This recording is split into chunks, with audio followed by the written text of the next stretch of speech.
2022 থেকে আমি ফেসবুকে প্রথম ভিডিও দেওয়া শুরু করেছিলাম। তো ভিডিও প্রথম যখন দিতাম তখন অতটা ভিউজ আসতো না। তো তারপরে আস্তে আস্তে যখন ভিউজ আসা শুরু করলো, যখন দেখলাম তোমরা আমাকে এতটা ভালোবাসছো, তখন আমি রোজ ভিডিও দেওয়া শুরু করলাম। তো সেই তখন থেকে আমার জার্নিটা শুরু হয়েছিল। আজকে গিয়ে আমার স্বপ্নটা ছোট্ট হলেও কিন্তু পূরণ হলো। 100K 1 লক্ষ পরিবার আমার ফেসবুকে পূরণ হলো।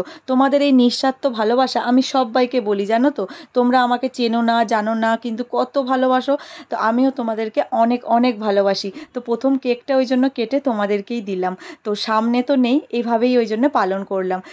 প্রথম যখন ভিডিও শুরু করেছিলাম অনেক লোকে অনেক খারাপ কমেন্ট, অনেক বাইরের লোকের অনেক বাজে মন্তব্য, অনেক কিছু করেছিল, কিন্তু আমি সব কিছু বাধা কাটিয়ে আজকে আমি সফল হয়েছি। আজকে আমি পেরেছি, কালকে তোমরাও পারবে। তাই তোমরা সবাই সবাইকে সাপোর্ট করো, এভাবেই পাশে থেকো। আর আমিও সবাইকে সাপোর্ট করবো। আর তোমাদের গুরুত্ব তো অনেকটা, তোমাদেরকে আমি কতটা ভালোবাসি সেটা বলেও বোঝাতে পারবো না। তোমরা সেটা হয়তো দেখবে যে আমি তোমাদের প্রত্যেকজনকে আলাদা আলাদাভাবে কমেন্টের রিপ্লাই দেওয়ার চেষ্টা করি। এমন নয় যে আমি কাউকে রিপ্লাই দিই না, এরকম কোনো দিন হয়নি। আমি সবাইকে রিপ্লাই দিই। তার মানে বুঝতে পারছো তো তোমাদের গুরুত্ব এখানে কতটা, তোমাদেরকে আমি এতটাই ভালোবাসি।